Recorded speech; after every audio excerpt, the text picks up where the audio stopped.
You couldn't solve a simple arithmetic problem if your life depended on it, Marcus. But here's a challenge: solve this equation, and my entire year's salary is yours. What happens when an arrogant teacher's mockery becomes the biggest mistake of his career? In today's story, a quiet 12-year-old black student faces humiliation in front of his entire class when his math teacher singles him out with an impossible challenge. But sometimes, the most unassuming students carry the most extraordinary secrets. What unfolds next will leave you questioning everything you thought you knew about judging others by appearance. This is a story that will shake you to your core and remind you why every child deserves respect. Dear viewer, I humbly request you to watch or listen till the end and rate this story out of 10. Your rating will help me to give you better stories in next videos. If you are watching my story for the first time, subscribe this channel and press the bell icon now not to miss the notifications of my daily published new stories. Thank you, and let's dive into the full story. The afternoon sun filtered through the dusty windows of Roosevelt Middle School's advanced mathematics classroom, casting long shadows across the worn wooden desks. Mr. Harold Whitman stood at the front of the room, his half-bald head gleaming under the fluorescent lights as he surveyed his 7th grade class with barely concealed disdain. His mustache twitched with each dismissive glance, particularly when his eyes landed on Marcus Johnson, the only black student in his advanced mathematics class. Today, class, Mr. Whitman announced, his voice dripping with condescension, we're going to explore something that will separate the truly gifted from those who, well, let's just say, from those who are here by mistake. His gaze lingered pointedly on Marcus, who sat quietly in the 3rd row, his dark eyes focused on the blank notebook before him. Sarah Chen, the class valedictorian, shifted uncomfortably in her seat. She'd noticed how Mr. Whitman always seemed to direct his harshest comments toward Marcus, despite the boy's consistent B+ average. Tommy Rodriguez, sitting next to Marcus, clenched his jaw but remained silent. They'd all learned that challenging Mr. Whitman only made things worse. I've prepared a special problem, Mr. Whitman continued, turning to write on the board with exaggerated flourishes. A real mathematician's challenge. Something that even college professors might struggle with. He finished writing and stepped back, revealing a complex differential equation filled with multiple variables, integral symbols, and nested functions that seemed to dance across the board in a maze of mathematical complexity. The classroom fell silent. Even Sarah, who usually tackled every problem with confidence, stared at the board with widening eyes. This wasn't just advanced for 7th grade, it was advanced for high school, maybe even college level. Now, Mr. Whitman said, his thin lips curling into what could only be described as a cruel smile, I know most of you won't even understand what you're looking at. But perhaps. He paused dramatically, his eyes finding Marcus again. Perhaps our Mr. Johnson would like to try? After all, affirmative action got you into this class, didn't it? Might as well see if you can justify your presence here. The temperature in the room seemed to drop 10 degrees. Several students gasped audibly. Tommy's hand instinctively moved toward Marcus's desk in a gesture of support, but Marcus remained perfectly still, his expression unreadable. In fact, Mr. Whitman continued, clearly enjoying himself now, let's make this interesting. You couldn't solve a simple arithmetic problem if your life depended on it, Marcus. But here's a challenge, solve this equation, and my entire year's salary is yours. He laughed, a harsh sound that echoed off the walls. That's $85,000, boy. More money than your family has probably ever seen. The cruelty of the statement hung in the air like a toxic cloud. One student in the back row whispered, that's not right, but Mr. Whitman silenced them with a glare. What's wrong? No one wants to defend Mr. Johnson? No one thinks he can do it? Mr. Whitman walked slowly between the desks, his footsteps echoing ominously. This is what happens when we lower our standards, class. When we let anyone into advanced programs just to fill quotas. Marcus finally looked up, his 12-year-old face calm despite the humiliation being heaped upon him. His eyes met Mr. Whitman's, and for just a moment, something flickered there, not anger, not hurt, but something else entirely. Something that made Mr. Whitman pause mid-stride. Well, Marcus? Mr. Whitman recovered quickly, masking his momentary unease with renewed mockery.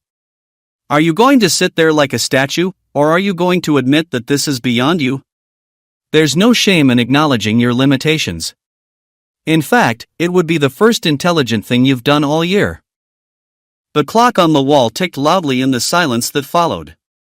24 pairs of eyes watched, waiting to see what would happen next. Some looked sympathetic, others curious, and a few, influenced by Mr. Whitman's behavior, seemed almost eager to see Marcus fail. Tommy finally spoke up, his voice shaking with anger. "Mr. Whitman, this isn't fair. You can't." "Can't what, Mr. Rodriguez?" Mr. Whitman whirled on him. "Can't challenge my students? Can't expect excellence? Or can't point out when someone clearly doesn't belong?" He turned back to Marcus. "Last chance, Johnson. Admit you can't do it, and we'll move on with our lesson. Continue wasting our time, and I'll have to speak to Principal Carter about your fitness for this class." The threat hung heavy in the air. Everyone knew that being removed from advanced mathematics would devastate any student's academic record. For a 12-year-old, it would be a blow that could affect his entire educational future. The injustice of it all made Sarah's stomach turn. She opened her mouth to protest, but Mr. Whitman's sharp glance silenced her. Marcus slowly stood up, his chair scraping against the floor. At 12 years old, he was small for his age, having to look up at Mr. Whitman's medium height. But there was something in his posture, a quiet dignity that seemed to fill the space around him. He walked to the front of the classroom with measured steps, each one deliberate and unhurried. "I'll need about 20 minutes, Marcus said quietly, picking up a piece of chalk. Mr. Whitman burst out laughing. 20 minutes? Boy, you couldn't solve this in 20 years. But by all means, embarrass yourself. Class, pay attention. This is what happens when pride overtakes ability." As Marcus raised the chalk to the board, his hand steady and sure, not a single person in that room could have imagined what was about to unfold. The quiet boy they'd dismissed, the student their teacher had mocked and belittled, was about to change everything they thought they knew about potential, prejudice, and the danger of judging someone by the color of their skin. The chalk moved across the board with a soft, rhythmic scratching that seemed to hypnotize the classroom. Marcus's small hand worked with surprising confidence, creating neat rows of numbers and symbols that flowed like a mathematical symphony. Mr. Whitman stood to the side, arms crossed, his mustache twitching with amusement as he waited for the inevitable moment when Marcus would falter. "Class, observe carefully," Mr. Whitman announced, his voice carrying that patronizing tone he'd perfected over his 30-year career. "This is what we call false confidence. Mr. Johnson here thinks that by writing random numbers, he can somehow stumble upon the solution. It's actually quite sad, really." But Sarah Chen, watching from her front row seat, noticed something different. Marcus wasn't writing randomly at all. His approach was methodical, systematic. He'd started by breaking down the complex differential equation into smaller components, identifying each variable and its relationship to the others. It was exactly what her older sister, a college sophomore, had shown her once when she'd visited her at university. Tommy leaned forward in his seat, his eyes widening. He might not understand the advanced mathematics, but he recognized the look on Marcus's face. It was the same expression he'd seen when they played chess during lunch, complete focus, absolute concentration. Marcus was in his element. "Oh, this is rich," Mr. Whitman chuckled, moving closer to examine Marcus's work. "You're attempting to use integration by parts? Do you even know what that means, or did you just see it in a movie somewhere?" He turned to the class. "This is what happens when students try to punch above their weight class. They pick up terms and techniques they don't understand and throw them around hoping something sticks." Marcus paused for a moment, the chalk hovering an inch from the board. Without turning around, he spoke in a clear, calm voice. "Actually, Mr. Whitman, I'm using a combination of integration by parts and substitution. The traditional approach won't work here because of the nested functions. You need to transform the equation first." The classroom fell silent. Even the usual whispers and fidgeting stopped. Mr. Whitman's face flushed red, his mouth opening and closing like a fish out of water. No 7th grader should know those terms, let alone understand when and how to apply them. "Lucky guess," Mr. Whitman sputtered, recovering his composure. You probably heard those words somewhere and are just repeating them. Continue with your attempt. I'm sure the class finds this very entertaining. Marcus simply nodded and returned to his work. His chalk danced across the board, creating elegant mathematical proofs that seemed to build upon each other like a carefully constructed tower. He worked through the first transformation, showing each step with the kind of clarity that would make a textbook author envious. Sarah pulled out her phone under her desk, secretly recording what was happening. Something told her this moment needed to be preserved. She wasn't the only one. Tommy had the same idea, his phone barely visible as he captured the growing equation on the board. 5 minutes gone, Mr. Whitman announced loudly, checking his watch with theatrical precision. Only 15 more minutes of this charade. I hope you're all learning something from this, namely, the importance of knowing your limitations. But as the minutes ticked by, Mr. Whitman's smugness began to waver. Marcus had filled nearly half the board now, and even to someone trying not to look too closely, it was becoming clear that this wasn't random scribbling. There was a logic to it, a flow that even the most mathematically challenged student could sense. Mr. Whitman, Sarah finally spoke up, unable to contain herself any longer. I think he's actually solving it. Nonsense. Mr. Whitman snapped, but his voice cracked slightly. Miss Chen, I expected better from you than to be taken in by this performance. Just because someone can copy formulas from the internet doesn't mean they understand them. But he's not copying, Tommy interjected, finding courage in Sarah's support. He's deriving them. Look at step 7, that's not in any textbook I've seen. Mr. Whitman strode to the board, his face now a dangerous shade of purple. He studied Marcus's work, looking for errors, for any sign that this was some kind of trick or cheat. But the mathematics was flawless. More than flawless, it was elegant, the kind of solution that mathematicians called beautiful. Where did you get this? Mr. Whitman demanded, his voice low and threatening. Who gave you the answer? There's no way, absolutely no way, that a 12-year-old could solve this problem. Especially not. He caught himself, but everyone knew what he'd been about to say. Marcus set down the chalk and turned to face his teacher for the first time since beginning the problem. His young face was calm, but there was something in his eyes, not defiance, exactly, but a kind of quiet strength that seemed beyond his years. Mr. Whitman, Marcus said evenly, you said if I solved this equation, your salary would be mine. Did you mean that, or were you just trying to humiliate me in front of everyone? The question hung in the air like a challenge of its own. Mr. Whitman's face cycled through several emotions, disbelief, anger, fear, and something that might have been the first stirrings of panic. That was obviously a figure of speech, Mr. Whitman stammered. No reasonable person would think, so you were lying?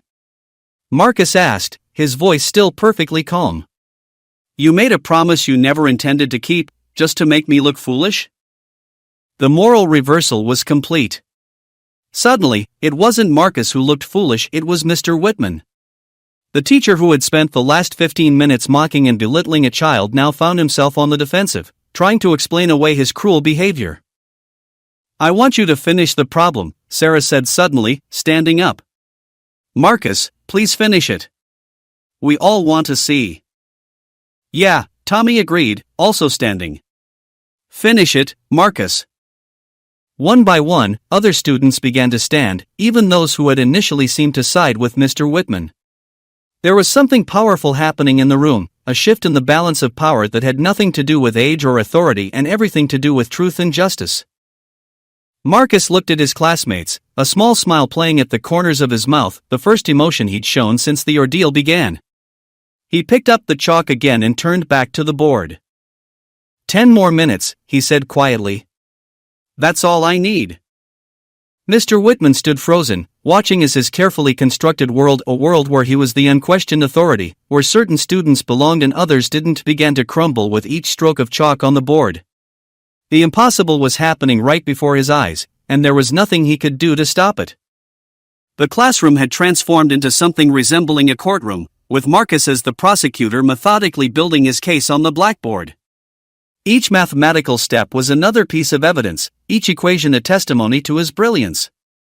Mr. Whitman paced behind him like a caged animal, his polished shoes clicking against the linoleum floor in an increasingly agitated rhythm. "This is ridiculous," Mr. Whitman muttered, loud enough for everyone to hear. "I don't know what kind of trick this is, but I won't stand for it. Johnson, tell me right now, who helped you prepare for this? Did you somehow see my lesson plan? Did another teacher?" "Mr. Whitman," Sarah interrupted, her voice stronger now, "Marcus sits next to me in every class. He's never cheated. Not once. Maybe he's just good at math?" The suggestion seemed to physically pain Mr. Whitman. His face contorted as if he'd bitten into something sour. "Good at math? This isn't just good at math, Miss Chen. This is graduate-level mathematics. Are you suggesting that this child is some kind of prodigy?" The word child came out twisted, laden with implications that made several students shift uncomfortably in their seats. Two students in the back row, Jennifer Walsh and David Kim, exchanged meaningful glances. They'd been in Mr. Whitman's class long enough to recognize the pattern. It wasn't the first time he'd targeted a student of color, but it had never been this blatant, this cruel. Marcus continued working, seemingly oblivious to the chaos around him. He'd moved on to the second half of the problem now, applying advanced calculus concepts that most of the students had never seen before. His handwriting remained neat and precise, even as the tension in the room ratcheted up to unbearable levels. "I'm calling Principal Carter," Mr. Whitman announced suddenly, reaching for the classroom phone. "This is clearly some kind of disruption to the learning environment. Johnson is making a mockery of this classroom with his performance." "Wait." Tommy stood up so quickly his chair scraped loudly against the floor. "You can't call the principal because a student is solving a problem you gave him. That's crazy." Mr. Whitman whirled on Tommy, his finger pointing accusingly. "Mr. Rodriguez, sit down immediately or you'll be joining your friend in the principal's office. I won't tolerate insubordination in my classroom." "Insubordination?" Jennifer Walsh finally spoke up, her voice shaking but determined. "All he did was defend Marcus. You're the one who made this whole big show, Mr. Whitman.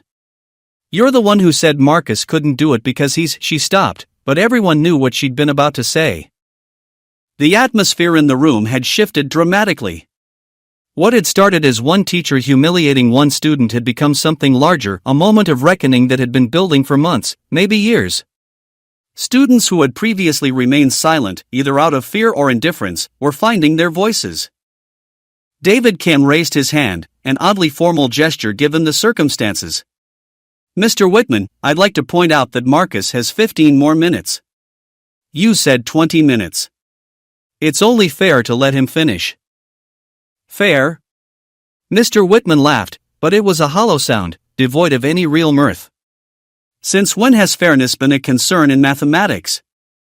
Either you can do the work or you can't." And clearly, he was interrupted by a soft knock on the door. Everyone turned to see Principal Evelyn Carter standing in the doorway, her professional suit impeccable, her expression unreadable. As an African-American woman who had worked her way up through the education system, she commanded respect through her mere presence. "Mr. Whitman," she said calmly, stepping into the room. "I was walking past and couldn't help but notice some raised voices. Is everything all right here?" Mr. Whitman's face went through several rapid transformations before settling on what he clearly thought was a professional smile. "Principal Carter, perfect timing. I was just about to call you. We have a situation here with Marcus Johnson. He's being disruptive, refusing to acknowledge his limitations, and he's solving a math problem," Sarah interjected, surprising herself with her boldness. "A really hard one that Mr. Whitman said was impossible for any of us, especially Marcus." Principal Carter's eyes swept the room, taking in the tension, the students on their feet, and finally settling on Marcus, who had paused in his work to turn and look at her. Her gaze moved to the board, and even from the doorway, she could see the complexity of what was written there. "Marcus," she said gently, "would you like to explain what's happening here?" Marcus glanced at Mr. Whitman, then back at Principal Carter. When he spoke, his voice was steady but respectful. Mr. Whitman gave me a challenge, ma'am. He said if I could solve this equation, he'd give me his yearly salary. I'm trying to solve it. He's cheating somehow, Mr. Whitman interjected quickly. There's no way a 7th grader could. I'd like to see him finish, Principal Carter said, cutting him off with a tone that brooked no argument. How much time does he have left? 14 minutes, Tommy supplied helpfully, checking the clock. Principal Carter nodded and moved to stand where she could better see the board. Please continue, Marcus. I'd like to observe. The addition of the principal to their audience seemed to rattle Mr. Whitman even more. He fidgeted with his tie, smoothed his mustache repeatedly, and kept clearing his throat as if preparing to speak, only to remain silent. The power dynamic in the room had shifted completely. He was no longer the ultimate authority, he was a man watching his credibility crumble in real time. Marcus returned to the board, his movements perhaps a bit more confident now that Principal Carter was present. He worked through a particularly complex transformation, one that required him to use mathematical principles that weren't typically taught until advanced college courses. Several students took out their phones, not to text or browse social media, but to look up the symbols and techniques Marcus was using. Oh my God, Jennifer whispered, staring at her phone screen. This is from a graduate-level textbook. He's doing it right. Every step is perfect. The whisper carried in the quiet room, and Mr. Whitman's face went from red to an alarming shade of white. He opened his mouth several times, but no words came out. For perhaps the first time in his teaching career, Harold Whitman was completely speechless. Principal Carter pulled out her own phone and appeared to be texting someone. Her expression remained neutral, but there was something in her eyes, a glimmer that might have been satisfaction or perhaps vindication. She'd received complaints about Mr. Whitman before, but they'd always been vague, hard to prove. This, however, was happening right in front of her. As Marcus neared the final steps of the solution, the entire class seemed to hold its breath. Even those who couldn't follow the mathematics could sense that something extraordinary was happening. The boy their teacher had mocked and humiliated was not just meeting the challenge, he was exceeding it in ways none of them could have imagined. With 5 minutes still remaining on his self-imposed deadline, Marcus wrote the final answer, circled it, and set down the chalk. He turned to face the room, his young face calm but his eyes bright with an intelligence that could no longer be denied or dismissed. The silence that followed was deafening. 24 students, one principal, and one very shaken teacher all stared at the board, at the elegant solution that proved beyond any doubt that Marcus Johnson was no ordinary 12-year-old. Well, Principal Carter said finally, her voice cutting through the silence like a knife. I think we need to have a conversation, Mr. Whitman. A very serious conversation. Principal Carter stepped closer to the board, her eyes scanning Marcus's work with the careful attention of someone who understood more about mathematics than her administrative role might suggest. The afternoon light streaming through the windows seemed to spotlight the elegant solution, making the chalk marks glow against the green surface. Marcus, she said, her voice gentle but carrying an undertone of steel, this is exceptional work. Where did you learn these techniques? Before Marcus could answer, Mr. Whitman found his voice, though it came out strangled and desperate. Principal Carter, this is clearly some kind of setup. There's no way, absolutely no way, that this student could have solved this problem. He must have had help, or perhaps he saw the problem beforehand, or, Harold, Principal Carter cut him off, using his first name in a way that made him flinch. I've been standing here for the last 10 minutes. I watched Marcus work through the final steps myself. There was no cheating. No hidden notes. No assistance. She paused, letting her words sink in. What I did see was a brilliant young mind being publicly humiliated by an educator who should know better. The temperature in the room seemed to drop. Several students unconsciously leaned back in their seats, as if trying to distance themselves from the confrontation brewing at the front of the classroom. Tommy, emboldened by the principal's presence, raised his hand. Principal Carter, this isn't the first time. Mr. Whitman always picks on Marcus, and sometimes on me and the other. He stopped, glancing around at his classmates, some of whom nodded in silent support. That's a lie. Mr. Whitman sputtered, his carefully maintained composure finally cracking. I treat all my students equally. If some students can't keep up with advanced mathematics, that's not my fault. I maintain high standards. High standards? Sarah stood up, her usual reserve overwhelmed by indignation. You told Marcus he was only here because of affirmative action. You said his family had probably never seen $85,000. That's not about standards, that's about. Miss Chen, you're out of line, Mr. Whitman interrupted, but his voice lacked its usual authority. He looked around the room, perhaps hoping to find support, but saw only accusatory faces and recording phones. The reality of the situation was beginning to dawn on him. Principal Carter held up a hand for silence. I think we need to hear from Marcus. Young man, would you please explain your solution? Walk us through your reasoning. Marcus nodded and turned back to the board. When he spoke, his voice was clear and confident, a stark contrast to his usual quiet demeanor. The problem Mr. Whitman gave us is a nonlinear differential equation with multiple variables. Most people would try to solve it directly, but that's actually the trap. You need to recognize that it can be transformed into a system of linear equations through a specific substitution. He pointed to the first section of his work. Here, I used the Laplace transform to convert the differential equation into an algebraic equation. Then I applied partial fraction decomposition to break it down into manageable components. Several students were frantically taking notes, recognizing that they were witnessing something special.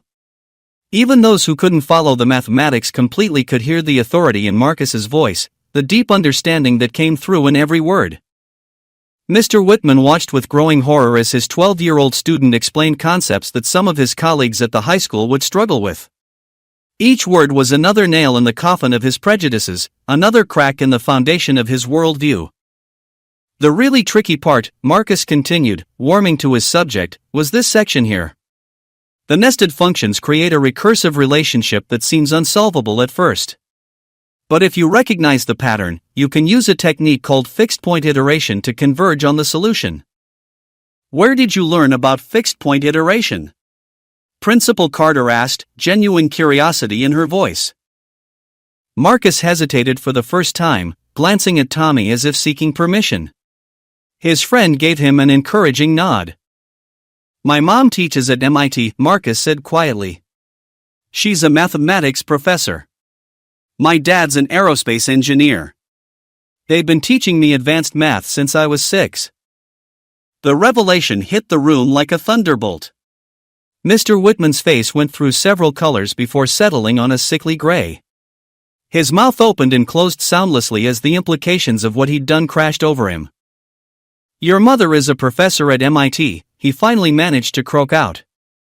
Dr. Amelia Johnson, Marcus confirmed. She specializes in applied mathematics and chaos theory. She's published over 40 papers and has 2 books on differential equations. Principal Carter's expression hardened. So you've been in Mr. Whitman's class all year, consistently performing well, and he never bothered to learn anything about your background or your capabilities? I didn't want special treatment, Marcus said, his young voice carrying a maturity beyond his years. My parents and I agreed that I should be in regular classes for the social experience. I just wanted to learn with my friends, not be singled out as different. The irony was sharp enough to cut. Marcus had wanted to avoid being singled out, and instead, he'd been singled out in the cruelest possible way, not for his gifts, but for his skin color, not for special treatment, but for humiliation. Mr. Whitman, Principal Carter said, her voice now carrying the full weight of her authority, I need you to call Marcus's parents immediately. They need to be informed about what happened here today. I don't think that's necessary, Mr. Whitman stammered, the full reality of his situation finally hitting home. This was all just a misunderstanding. I was trying to challenge my students, by offering your salary as a bet? By making assumptions about a student's family finances? By suggesting a child was only in your class because of affirmative action? Principal Carter's voice rose with each question. Call them. Now. As Mr. Whitman moved to his desk with the enthusiasm of a man walking to his execution, Marcus stood quietly at the board, surrounded by the mathematical proof of his brilliance. Tommy moved to stand beside his friend, offering silent support. "For what it's worth," Tommy said quietly, "I always knew you were smart. I just didn't know you were scary smart." Marcus managed a small smile. "I just wanted to be normal. To have friends. To not be the genius kid for once." "Yeah, well," Tommy grinned, "I think that ship has sailed." Around them, their classmates were beginning to understand that they had witnessed something extraordinary, not just the solving of an impossible problem, but the unmasking of prejudice and the triumph of a young boy who had wanted nothing more than to be seen as just another student. As Mr. Whitman dialed the phone with shaking fingers, Principal Carter moved to stand beside Marcus. "You know," she said quietly, "in all my years in education, I've seen many bright students. But what you did today, standing up for yourself with dignity and intelligence instead of anger, that's a different kind of brilliance altogether." Marcus looked up at her, and for the first time since the ordeal began, his eyes showed a hint of the hurt he'd been hiding. "I just wanted him to see me as a student, not as a color." Principal Carter placed a gentle hand on his shoulder. "I know, Marcus. And I'm sorry you had to prove your worth this way. No child should have to."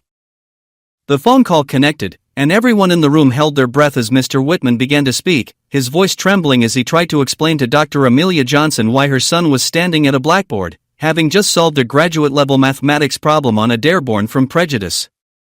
The silence in the classroom was broken by the sharp click of heels in the hallway, growing louder with each passing second. Mr. Whitman stood frozen at his desk, the phone still pressed to his ear, his face the color of old parchment.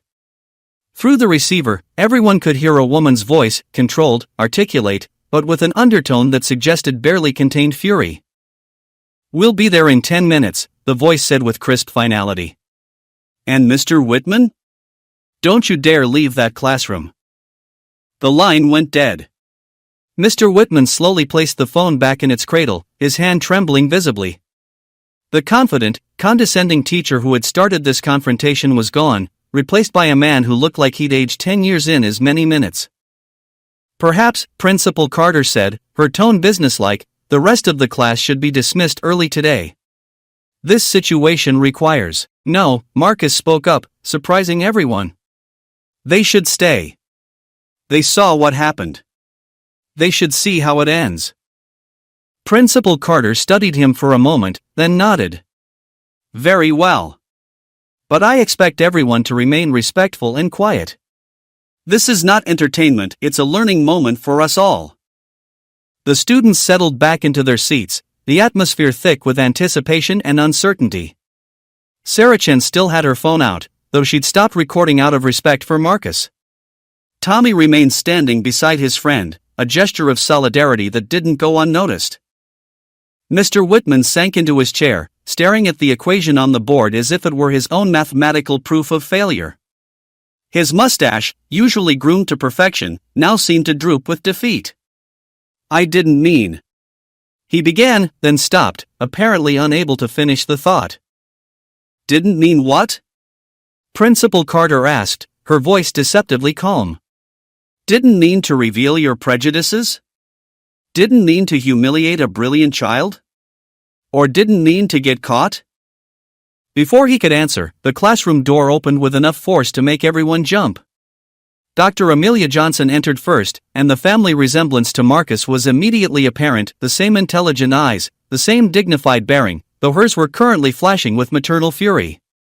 She was dressed in a crisp business suit that somehow made her appear even more formidable. Behind her came James Johnson, Marcus's father.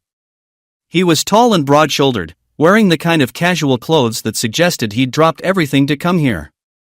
His expression was harder to read than his wife's, but the tension in his jaw spoke volumes.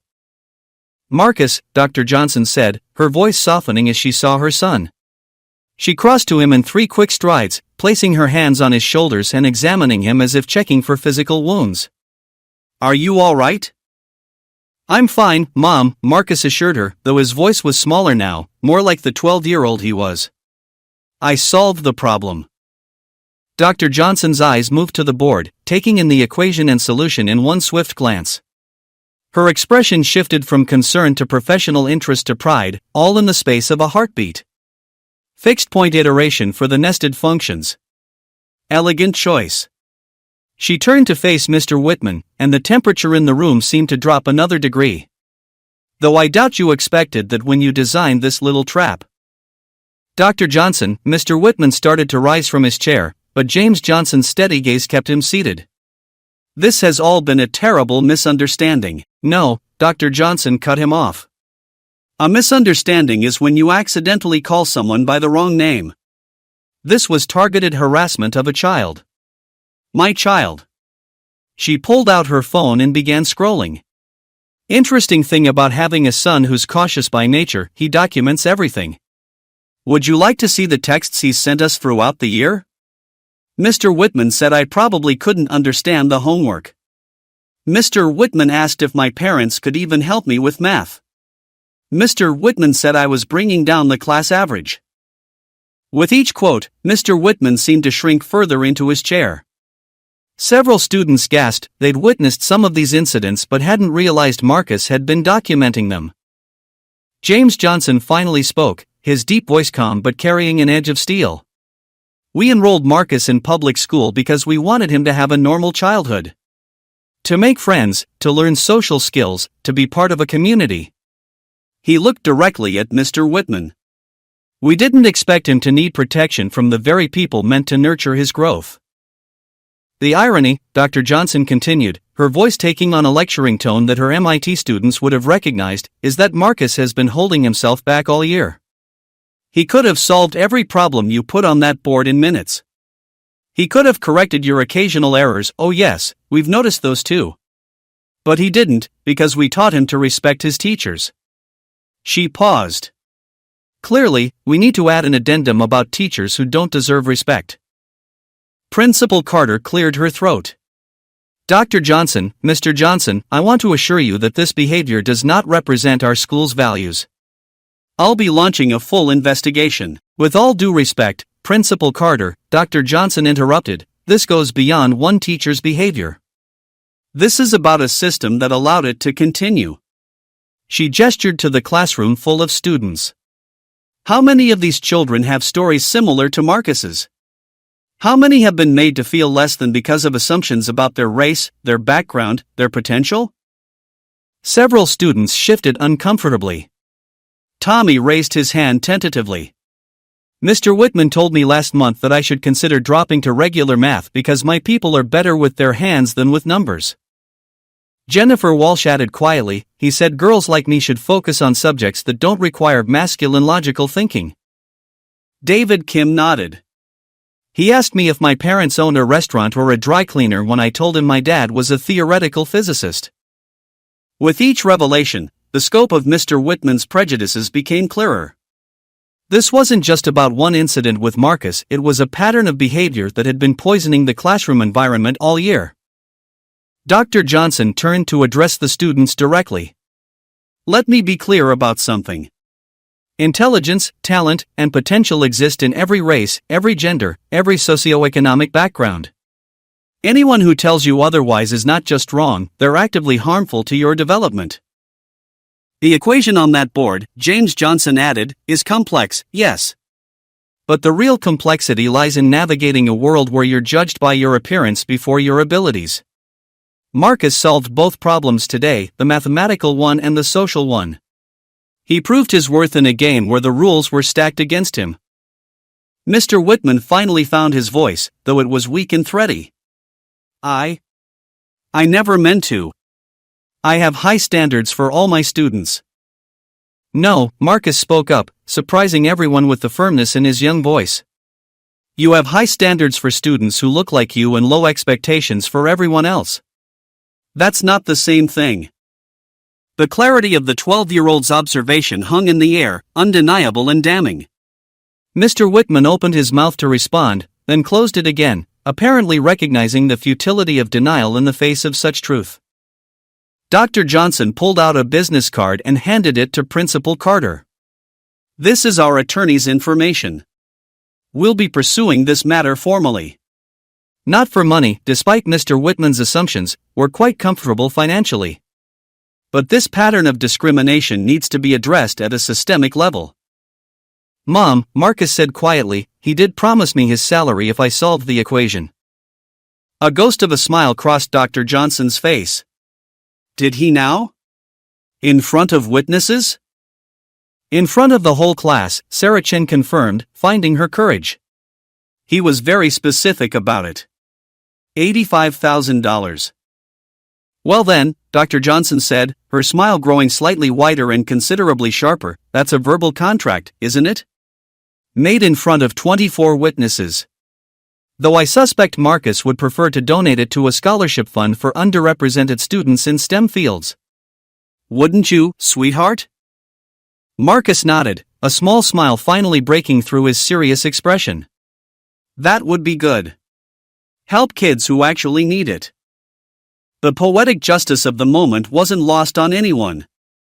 Mr. Whitman, who had mockingly offered his salary believing it was safe, now faced the very real possibility of having to pay it not to Marcus, whom he'd assumed needed it, but to help other students whom he might have similarly underestimated.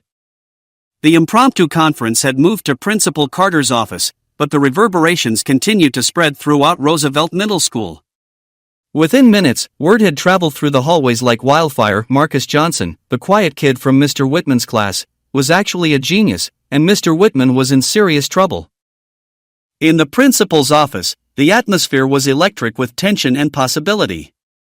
Principal Carter sat behind her desk, fingers steepled, while the Johnson family occupied the chairs across from her. Mr. Whitman stood to the side, looking like he'd rather be anywhere else in the world. Before we proceed with any formal complaints, Principal Carter said, I'd like to fully understand the scope of Marcus's abilities. Dr. Johnson, would you help me understand your son's educational background? Dr. Johnson's expression softened slightly as she looked at her son. Marcus showed an affinity for numbers before he could properly speak. By age 4, he was doing multiplication. By 6, he was working through my undergraduate textbooks for fun. She smiled at the memory. We had him tested at 7. His IQ is, well, let's just say it's in a range that most tests can't accurately measure. But we didn't want him to be a circus act, James Johnson added firmly. We've seen what happens to child prodigies who are pushed too hard, too fast. They burn out, they struggle socially, they miss out on childhood. So we made a decision to let Marcus set his own pace. Marcus shifted in his seat, clearly uncomfortable being discussed like he wasn't there. I like regular school, he said quietly. I have friends. I play basketball at lunch. I'm in the drama club. I just also happen to like math. Like math, Dr. Johnson laughed softly. Last month, he found an error in one of my published papers. He was reading it for fun and noticed a calculation mistake in Theorem 3.4. Principal Carter's eyes widened. And you've been sitting in a 7th grade math class all year, being told you don't belong? I belong with my friends, Marcus said firmly.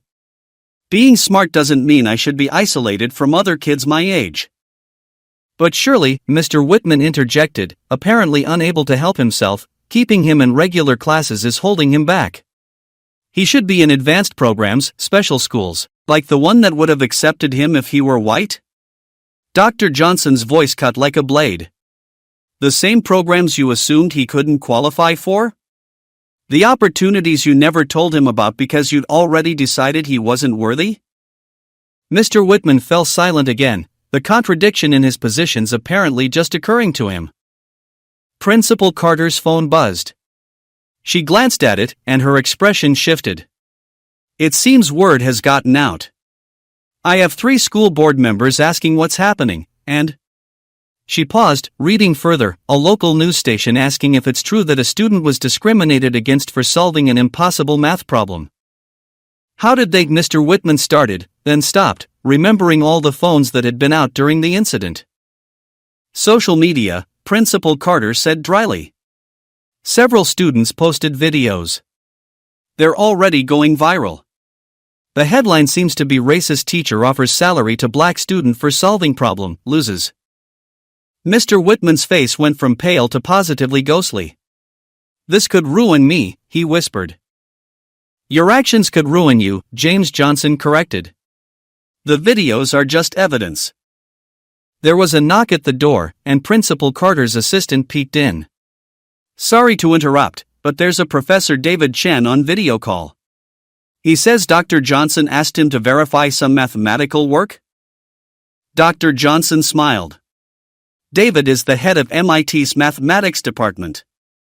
I thought an independent verification might be helpful, given Mr. Whitman's continued skepticism." The large screen on Principal Carter's wall came to life, showing a distinguished-looking man in his 60s. "Amelia, I got your message. This is about Marcus?" "Hello, Professor Chen," Marcus said politely, and the man's face lit up. "Marcus, how's my favorite young mathematician? Still working through those topology problems I sent you?" "I finished them last week," Marcus replied. "The third one was tricky, but I think I found an elegant solution using continuous deformation." Professor Chen laughed delightedly. "Of course you did. Now, what's this about a differential equation?" Dr. Johnson quickly explained the situation while her phone transmitted an image of the board to Professor Chen. They watched as his expression shifted from amusement to interest to outright admiration. "This is graduate-level work," he confirmed, looking directly at the camera. "The problem itself is sophisticated, but the solution shows not just knowledge but deep understanding. The choice to use fixed-point iteration here is inspired. Most of my doctoral students wouldn't have seen that approach." He leaned forward, his expression growing serious.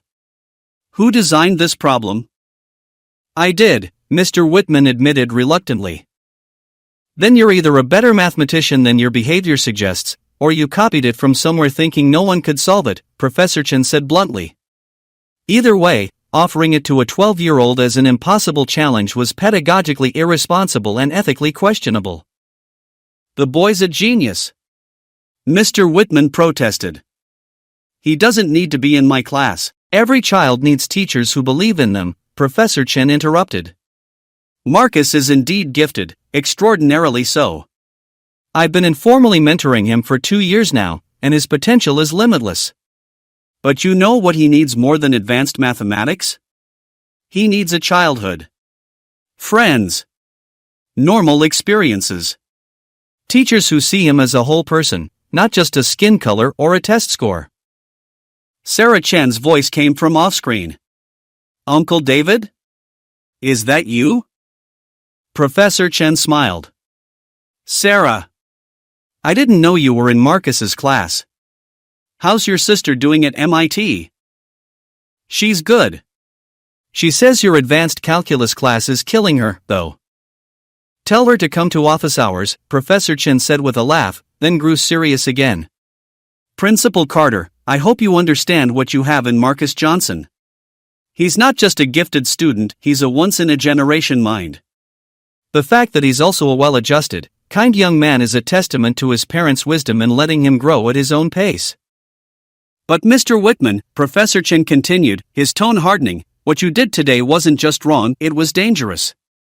You could have crushed this brilliant young spirit with your prejudice. How many other students have you dismissed based on your assumptions? How many potential scientists, mathematicians, and innovators have you discouraged because they didn't fit your narrow expectations?"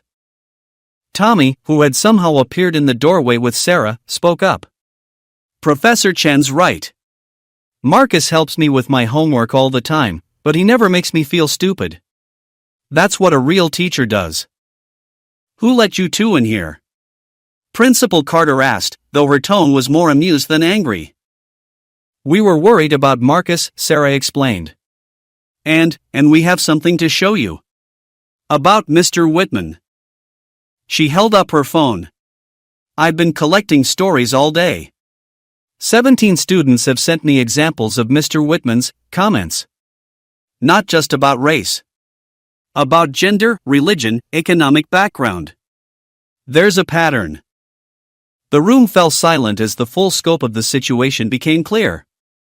This wasn't just about one incident or one student. It was about a systemic problem that had been allowed to fester, affecting dozens of students over who knew how many years. Professor Chen spoke into the silence. Principal Carter, I've been in education for 40 years. I've seen brilliant minds from every background imaginable. The only thing that separates those who succeed from those who don't is opportunity and encouragement. Mr. Whitman has been actively denying both to his students based on prejudice. That's not just bad teaching, it's educational malpractice. I think, Principal Carter said slowly, we need to have a much larger conversation about the culture at this school. But first, Mr. Whitman, I believe you made a promise to Marcus. Something about your salary? Mr. Whitman's shoulders slumped in final defeat. Yes. I said if he solved the equation, I'd give him my yearly salary. But surely that was just a verbal contract made in front of witnesses, Dr. Johnson said smoothly. As an MIT professor, I'm quite familiar with contract law. Would you prefer to settle this quietly, or shall we involve the attorneys? The scholarship fund, Marcus said suddenly. Remember? We said it would go to a scholarship fund. For kids who love math but might not get the chance to show it. Professor Chen beamed from the screen. Brilliant idea. I'll personally match whatever amount Mr. Whitman contributes. MIT could always use more diverse voices in mathematics. The next morning, Roosevelt Middle School felt different. The usual morning bustle was subdued, replaced by hushed conversations and furtive glances. Everyone, it seemed, had seen the videos. Marcus Johnson's name was on everyone's lips, but for once, it wasn't accompanied by the casual dismissiveness that had characterized Mr. Whitman's class. In the main office, Principal Carter was dealing with a media storm. Her assistant fielded call after call while she sat in an emergency meeting with Superintendent Dr. Robert Sterling, School Board President Michael Davis, and 3 other board members who had driven in from across the district. The videos have been viewed over 2 million times, Dr. Sterling said, his usually calm demeanor showing cracks of concern. We have national news outlets requesting interviews. The NAACP has released a statement. 3 civil rights organizations have offered legal support to the Johnson family.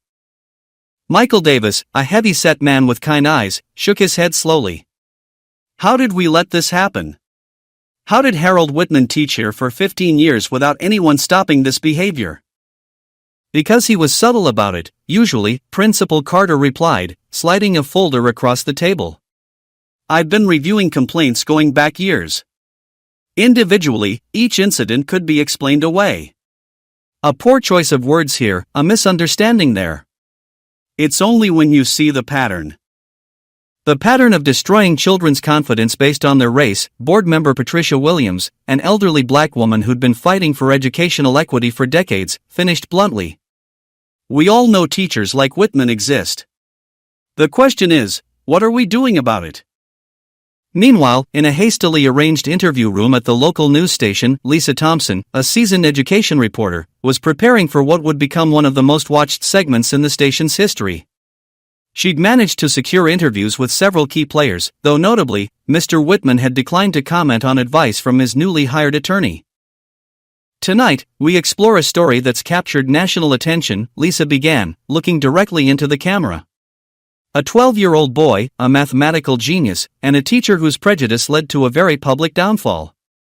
But this isn't just about one incident, it's about the hidden barriers that countless students face every day. The segment included portions of the viral videos, interviews with education experts, and a particularly powerful statement from Mrs. Patricia Williams, every time a teacher looks at a child and sees a stereotype instead of potential, we lose. We lose innovations, we lose discoveries, we lose the contributions the child could have made to our world. Back at the school, Mr. Whitman sat alone in his empty classroom. His students had been redistributed to other teachers for the day while the administration decided his fate. The famous equation still remained on the board, a monument to his hubris. He stared at it, perhaps finally beginning to understand the magnitude of what he'd done. His phone rang. It was his wife, Patricia Whitman, a kindergarten teacher at a different school who'd always been proud of her husband's high standards. Harold, she said, her voice strained, I've seen the videos. Tell me it's not as bad as it looks. Patricia, he stopped, unable to find words that would make it better. I never meant for it to go this far. You offered your salary to a child you were certain would fail. You humiliated him because of his race.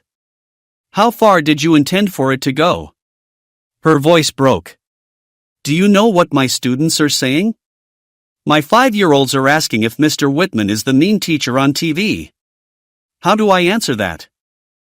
The conversation ended with Patricia hanging up, leaving Harold Whitman truly alone with his thoughts for perhaps the first time. At MIT, Dr. Amelia Johnson was in her office when Professor Chen knocked on the door. Amelia, I wanted to check on you. This can't be easy. She looked up from the papers she'd been grading, exhaustion evident in her eyes. You know what the hardest part is, David? It's not the anger. I can handle anger. It's the fact that we tried so hard to give Marcus a normal childhood, and one ignorant man almost destroyed that. But he didn't, Professor Chan reminded her gently. Marcus stood up for himself with more grace and dignity than most adults could manage. You and James raised an extraordinary young man. He shouldn't have had to be extraordinary just to be treated fairly, Amelia replied, the frustration evident in her voice. That's what people don't understand. Black children shouldn't need to be geniuses to deserve respect. Marcus solved that equation, but what about all the children who couldn't? Do they deserve Whitman's contempt? Back at Roosevelt Middle School, the emergency board meeting had reached a crucial juncture. Dr. Sterling stood at the whiteboard different from the one in Mr. Whitman's room, but the irony wasn't lost on anyone. We have several issues to address, he said, writing as he spoke. First, Mr. Whitman's immediate status. Second, support for affected students. Third, systemic changes to prevent this from happening again. I move for immediate suspension pending a full investigation, Patricia Williams said firmly. We cannot have him in a classroom while this is sorted out. Seconded, Michael Davis added quickly. The vote was unanimous. As news of the suspension spread, Lisa Thompson was interviewing Marcus himself. The young boy sat beside his parents, looking smaller than he had when facing down Mr. Whitman, but no less determined. Marcus, Lisa said gently, what would you like people to know about this situation? Marcus thought carefully before answering. I'm good at math, he said simply. But my friend Tommy is amazing at art. Sarah is the best writer I know. Jennifer can sing like an angel. We all have gifts. Mr. Whitman just couldn't see past what we looked like to find out what they were. Do you hate him? Lisa asked. Marcus shook his head. No. I feel sorry for him. Imagine being a teacher and missing out on knowing how special your students are because you're too busy judging them. That's really sad. The interview would later win an award for its impact, but in that moment, it was just a 12-year-old boy speaking truth with the kind of clarity that made adults stop and reconsider their own biases. As the day wore on, the consequences continued to ripple outward. 3 more teachers at different schools in the district quietly submitted requests for sensitivity training, suddenly aware of their own subtle biases. Parents had difficult conversations with their children about prejudice and standing up for what's right. And somewhere in the superintendent's office, plans were being drawn up for district-wide reforms that would be known as the Marcus Johnson Protocol's systematic changes to ensure that no child would face what Marcus had endured. But perhaps the most significant consequence was in Mr. Whitman's empty classroom, where maintenance staff had been asked to leave the equation on the board. It would remain there for the rest of the school year, a reminder to every teacher and student who passed by that brilliance comes in all colors, and prejudice has no place in education. That evening, as the Johnsons sat down to dinner, trying to reclaim some normalcy, Marcus asked his parents a question that showed wisdom beyond his years. Do you think Mr. Whitman will learn from this? James Johnson considered carefully before answering. I hope so, son. People can change, but only if they're willing to see their mistakes. What you did, standing up with dignity and intelligence, you gave him a mirror. Now it's up to him whether he looks into it. 3 days after the incident, a different kind of gathering took place in the Johnson family's living room. It wasn't a formal interview or a meeting with lawyers, but rather a quiet moment with just Marcus, his parents, Tommy, and Principal Carter, who had become an unexpected ally in navigating the aftermath.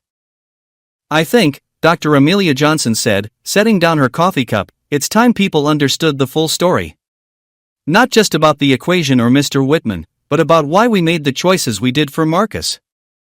Marcus sat cross-legged on the floor, absent-mindedly solving a Rubik's Cube while listening.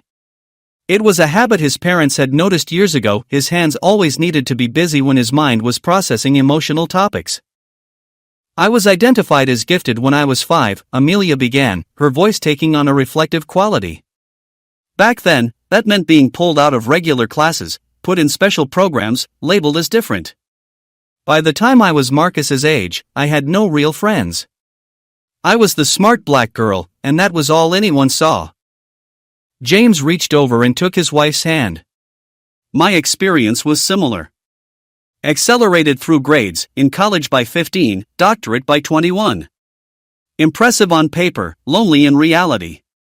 We both struggled with social relationships well into our 20s. That's why," Amelia continued, looking at her son with deep affection, "when Marcus tested off the charts at age 7, we made a different choice. We decided that emotional intelligence and social connections were just as important as academic acceleration." Principal Carter leaned forward, intrigued. "But surely there were programs that could have nurtured both aspects?" "You'd think so," James replied. "We investigated dozens of options. Private schools that promised holistic education but really just wanted to parade Marcus as their trophy. Online programs that would have isolated him entirely. Accelerated tracks that would have put him in high school before he hit puberty." Marcus finally spoke up, his voice quiet but clear. "I didn't want any of that. I wanted friends. I wanted to play basketball badly and laugh about it. I wanted to be in the school play even though I can't act. I wanted to be normal." "Define normal," Tommy interjected with a grin. "Because solving college-level math for fun isn't exactly typical, dude." Marcus smiled back. "Okay, normalish. I just wanted to be Marcus who happens to be good at math, not the genius kid who happens to be named Marcus." Amelia pulled out a photo album, flipping to pictures of Marcus through the years. "Look at this," she said, pointing to a photo of 8-year-old Marcus at a birthday party, covered in cake and laughing with other children. "This is what we wanted for him. Joy. Friendship. Childhood. But we weren't naive," James added. "We knew there would be challenges. We supplemented his education at home, connected him with mentors like Professor Chen, let him audit online courses from universities. He's been publishing mathematical proofs under a pseudonym since he was 10. Principal Carter's eyes widened. "Publishing? At 10? Marcus shrugged, slightly embarrassed. "They're not that big a deal. Just some observations about number patterns and a new approach to certain types of equations. Professor Chen helped me write them properly." "Not that big a deal," Amelia laughed, shaking her head. 3 of his papers have been cited by doctoral candidates. One is being used as a teaching example at Caltech. "But that's exactly why we kept it quiet," James explained. "The moment that becomes public knowledge, Marcus stops being a kid and becomes a commodity. Universities would be recruiting him, media would be hounding him, and his childhood would effectively end." Tommy, who had been unusually quiet, suddenly spoke up. "Is that why you never said anything? Even when Mr. Whitman was being horrible to you?" Marcus nodded. "Every time I thought about showing him what I could really do, I imagined what would happen next. Special programs, being separated from my friends, becoming that kid instead of just me. The tragedy," Amelia said, her voice hardening slightly, "is that we chose Roosevelt Middle School specifically because of its diversity and supposed commitment to inclusive education. We thought Marcus would be safe to just be himself there. Instead," Principal Carter said heavily, "he encountered Harold Whitman." She paused, choosing her words carefully. "I need you to know that I've been reviewing his records extensively. There were signs I should have caught. Comments in performance reviews that I dismissed as old school thinking. Complaints I didn't investigate thoroughly enough. I failed Marcus and many other students. You're here now, James said simply. That matters. Marcus finished with the Rubik's Cube and set it aside. Can I tell you something weird? He asked. Part of me is actually glad this happened. Everyone turned to look at him in surprise. Not the mean stuff, he clarified quickly. But, keeping secrets is hard. Pretending I don't understand things when I do. Watching Mr. Whitman make mistakes on the board and not saying anything. Always holding back. It's exhausting. So what do you want to do now? His mother asked gently. Now that everyone knows? Marcus thought for a long moment. I want to stay at Roosevelt. I want to keep my friends. I want to be in regular classes for most things. But maybe I could do something more with math. Not leaving my friends behind, but not hiding anymore either? Principal Carter smiled. I think we can arrange that. In fact, the district is proposing a new program, advanced enrichment, that takes place during study periods and after school. You'd stay with your peer group for core classes but have opportunities to explore your gifts without isolation. And, she added, her smile growing wider, we want you to help design it. Who better to create a program for gifted students than someone who understands both the benefits and the costs of being labeled gifted? Tommy high-fived his friend. That's awesome. And hey, maybe they'll have advanced art too? Because I'm pretty sure my stick figures are revolutionary. Everyone laughed, and for the first time since the incident, the tension truly eased. This wasn't just about recovering from trauma, it was about building something better. There's one more thing, Marcus said, suddenly shy. The scholarship fund that Mr. Whitman's money is going to? I want to help pick the recipients. Not just kids who test well, but kids who love learning and might not get the chance to show it. Kids like your friend Tommy, who sees the world in colors and shapes? Amelia suggested with a smile. Or Sarah, who writes poetry that makes people cry. Or Jennifer, whose music could change hearts. Marcus nodded enthusiastically. Exactly. Being smart isn't just about math. Mr. Whitman never understood that. He thought there was only one kind of intelligence that mattered. And that's perhaps the greatest tragedy of all, Principal Carter reflected. How many types of brilliance did he miss because he was too busy looking for one narrow definition of intelligence and then dismissing even that when it came in a package he didn't expect? As the afternoon wore on, the conversation shifted from past hurts to future possibilities. They discussed the new program, ways to identify and nurture different types of giftedness, and how to create an environment where all students could thrive without having to hide their abilities or face prejudice.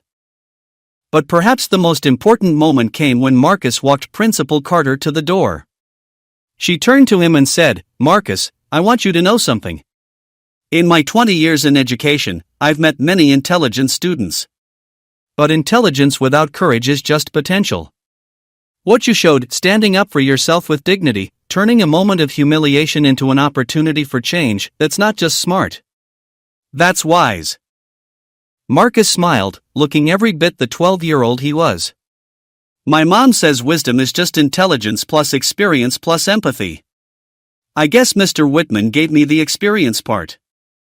As Principal Carter drove away, she thought about that definition. Intelligence plus experience plus empathy. If that was wisdom, then Marcus Johnson was indeed wise beyond his years. And if they could build an educational system that nurtured all three components in every child, regardless of race or background, then perhaps some good could come from this painful experience. The school board meeting room had never been so packed. Every seat was filled, with people standing along the walls and spilling out into the hallway. The emergency session to determine Mr. Harold Whitman's fate had drawn parents, teachers, students, and media from across the state. At the front of the room, 5 school board members sat behind a long table, their expressions grave. Mr. Whitman sat at a smaller table facing them, his attorney beside him. Gone was the confident, condescending teacher who had ruled his classroom with an iron fist. In his place sat a diminished man, his mustache no longer perfectly groomed, his half-bald head gleaming with perspiration under the harsh fluorescent lights. Michael Davis, the board president, called the meeting to order. We're here today to address the incident involving Mr. Harold Whitman and student Marcus Johnson, as well as subsequent revelations about Mr. Whitman's pattern of behavior over his tenure at Roosevelt Middle School. Dr. Robert Sterling, the superintendent, stood to present the findings of the investigation. Over the past week, we've interviewed 127 current and former students, 23 parents, and 15 staff members. We've reviewed 15 years of documentation. He paused, letting the weight of those numbers sink in. The pattern is undeniable. He clicked a remote, and a presentation appeared on the screen behind him. These are documented incidents, corroborated by multiple witnesses.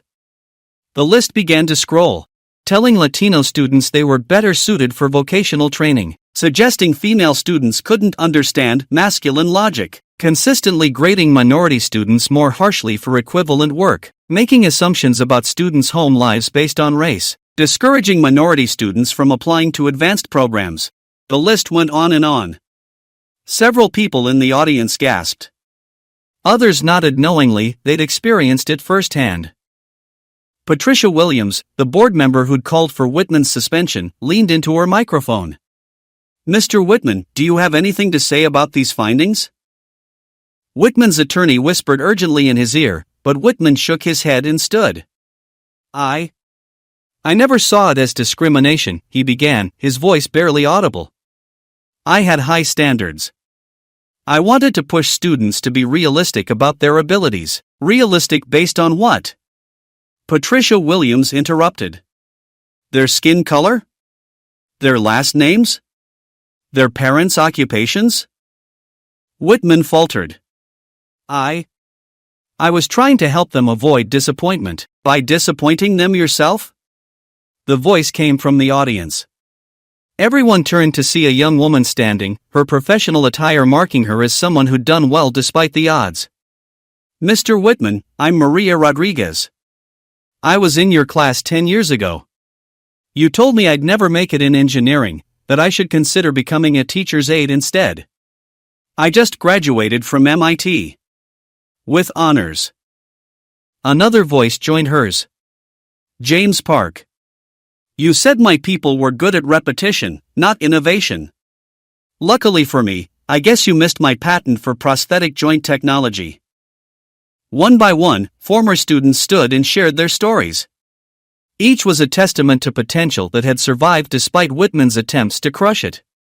The cumulative effect was devastating. Whitman sank back into his chair, his face ashen. His attorney tried one last defense. "My client has an exemplary record of test scores. His students consistently performed well on standardized tests, because he focused on teaching the students he believed could succeed and ignored the rest," Dr. Sterling interjected. "We've analyzed the data. The achievement gap in Mr. Whitman's classes was significantly wider than in any other teacher's. Students he deemed worthy did indeed excel. Those he dismissed fell further behind each year." Michael Davis called for order as murmurs rippled through the crowd. "We need to address the specific incident with Marcus Johnson. Mr. Whitman, you made a verbal contract in front of witnesses. Are you prepared to honor that commitment?" Whitman's attorney stood quickly.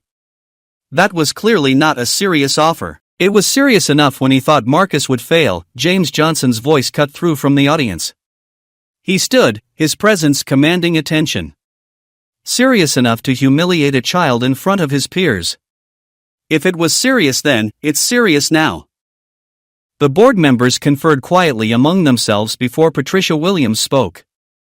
"Mr. Whitman, the board has already decided that your employment with this district is terminated, effective immediately. The only question remaining is whether you'll honor your commitment to Marcus voluntarily, or whether the Johnson family will need to pursue legal action."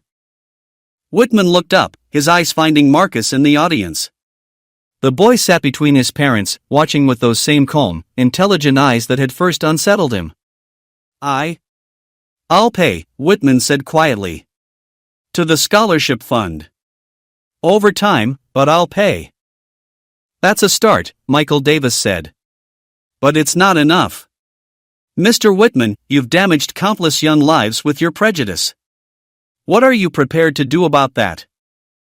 For the first time, Whitman seemed to truly grasp the magnitude of his actions. I don't know how to fix this. An unexpected voice spoke from the audience. It was Sarah Chen, standing despite her obvious nervousness. Maybe Mr. Whitman could help with the new program? Not as a teacher, she added quickly as people began to protest. But he could help identify other teachers who might have similar biases. He could speak at training sessions about how prejudice can hide behind high standards. The room fell silent, considering this surprising suggestion from one of Whitman's former students. That's very generous, Sarah, Dr. Sterling said carefully. But Mr. Whitman would need to demonstrate genuine understanding of his actions and a commitment to change. I think, Marcus said, standing for the first time, that people can learn. Mr. Whitman spent years learning the wrong lessons about students. Maybe he could spend time learning the right ones. Tommy stood beside his friend. But only if he really wants to change. Not just because he got caught. All eyes turned to Whitman. He sat silent for a long moment, then slowly stood. I need help, he admitted, the words seemingly pulled from deep within. I look at that board, at what Marcus did, and I realize I've been wrong. Not just about him, but about so many students. I thought I was maintaining standards, but I was really maintaining prejudice. His voice broke on the last word. I don't know if I can undo the damage I've done. But if these children, the ones I failed, are willing to give me a chance to learn, then I need to try. Patricia Williams looked skeptical. Words are easy, Mr. Whitman. Change is hard. Then let him prove it, Principal Carter spoke up. Set conditions. Required training, supervised community service, regular evaluations. If he fails to meet them, he faces further consequences. If he succeeds, maybe one converted skeptic could help us identify and change others. The board deliberated for nearly an hour while the audience waited. Finally, they returned with their decision.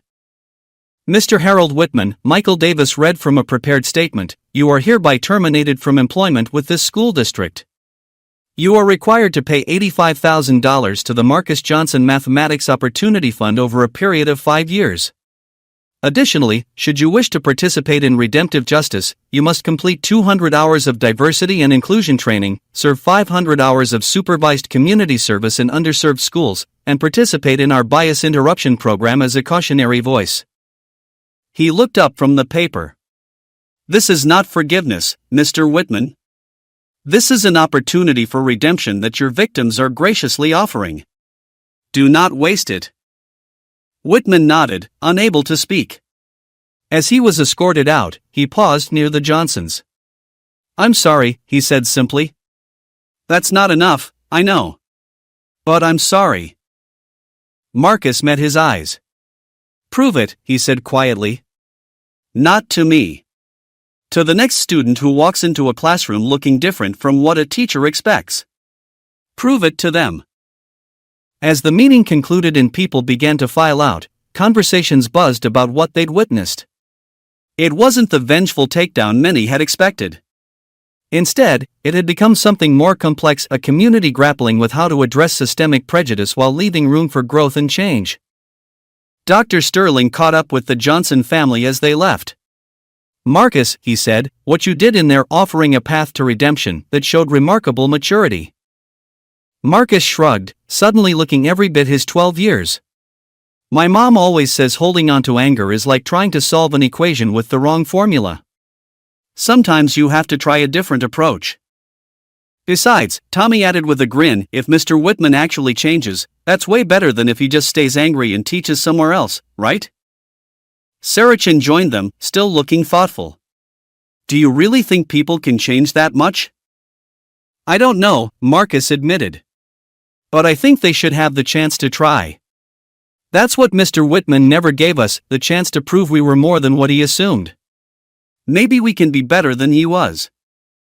As they walked into the evening air, the weight of the past week began to lift. Justice had been served, but tempered with mercy. Consequences had been imposed, but with the possibility of redemption. And at the center of it all, a 12-year-old boy had shown that true intelligence wasn't just about solving equations, it was about solving human problems with wisdom, courage, and grace. The next morning's newspaper would carry the headline, "Terminated Teacher Offered Path to Redemption by Student He Wronged." But for Marcus and his friends, the real victory was simpler. They could return to school knowing that their worth would no longer be judged by the color of their skin, but by the content of their character and the potential of their minds. And in a filing cabinet in the superintendent's office, a new policy was being drafted, one that would require regular bias training for all teachers, systematic reviews of grading disparities, and most importantly, a recognition that brilliance comes in all colors, backgrounds, and forms. It would be informally known as Marcus's Law, though he would always insist it should be called the Every Student Matters Act. 6 months later, Roosevelt Middle School hosted its first celebration of multiple intelligences, an event that would have been unimaginable before the Whitman incident. The gymnasium was transformed into a showcase of student talents, from mathematical proofs to artistic installations, from musical performances to innovative engineering projects. Marcus stood beside a display showing the famous equation, now permanently preserved in a frame donated by the school board. But more interesting than the equation itself was what surrounded it, photos and stories of students who had found their voices in the months following the incident. And this, Marcus explained to a group of visitors, including Professor Chen and several MIT students who'd come to see the boy whose story had sparked national conversation, is what we call a possibility wall. Every student who was ever told they couldn't do something gets to post their achievement here. The wall was covered. Maria Rodriguez's engineering degree. James Park's patent certificate. Jennifer Walsh's acceptance letter to Juilliard. Tommy's award-winning art piece titled More Than Meets the Eye. Sarah Chen's published short story in a national youth magazine. Dozens of others, each a testament to potential that had survived despite, not because of, their educational experiences. Principal Carter approached with someone the students hadn't expected to see, Harold Whitman. He looked different. His arrogance had been replaced by something harder to define, perhaps humility, perhaps simply awareness. He stayed at the edge of the group, clearly unsure of his welcome. "Mr. Whitman has been volunteering at the Westside Community Center," Principal Carter explained. "Teaching free math tutoring to underprivileged students. His supervisor says he's been transformative." Whitman stepped forward hesitantly. "I wanted to see what grew from my failure," he said quietly. "And to tell you, Marcus, that you were right. The problem wasn't that equation on the board. The problem was the equation in my head, the one where I thought I could calculate a student's worth based on their appearance." He pulled out an envelope. "This is the first payment to the scholarship fund. But more than that." He paused, struggling with words. "3 of my tutoring students are here today.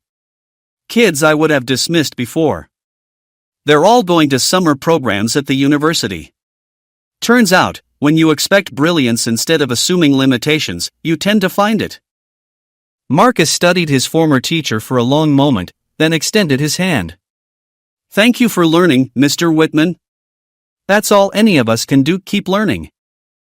The handshake was brief but significant, a moment of reconciliation that reporters would later describe as the real solution to the equation that had started it all.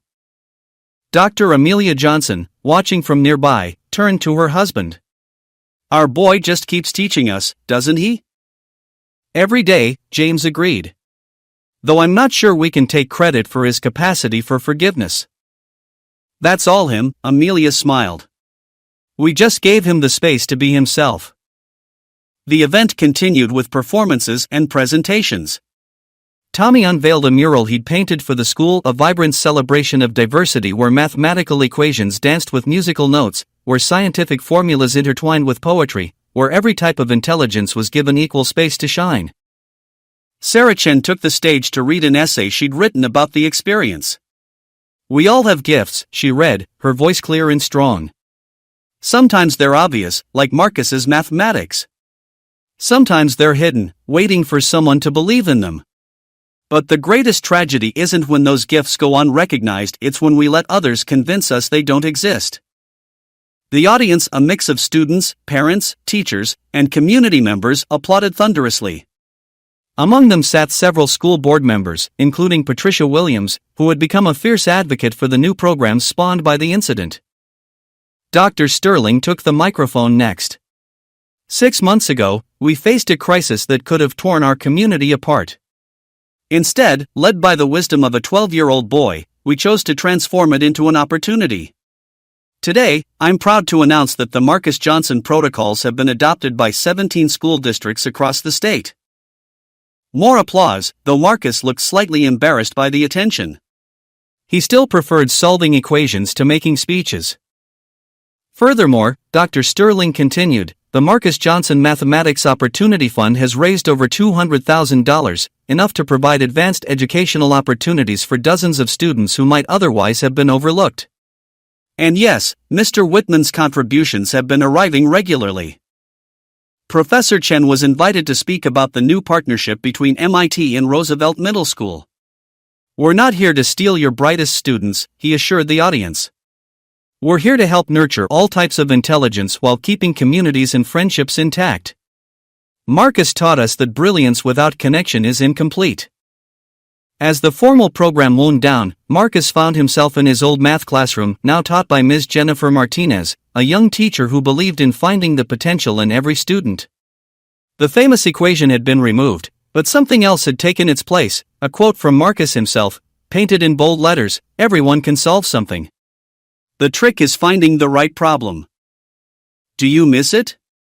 Tommy asked, joining his friend. Being the secret genius? Marcus laughed. Sometimes. But keeping secrets is exhausting. Besides, now I can help other kids who are hiding what they can do. Like that third grader you've been tutoring? The one who's already doing algebra? Emma, Marcus nodded. She reminds me of me, except she won't have to hide it. That's the difference we're making. Sarah joined them, along with several other classmates. They'd formed a tight-knit group over the months, bound by the shared experience of standing up to injustice. So what's next? Sarah asked. You've revolutionized education, gotten a scholarship fund named after you, and somehow managed to stay humble. What does a 13-year-old do after all that? Marcus grinned. 8th grade. Basketball tryouts. The spring musical, and yes, I'm still a terrible actor. More math, obviously. But also, just being a kid. That's what this was all about, right? The right to just be ourselves?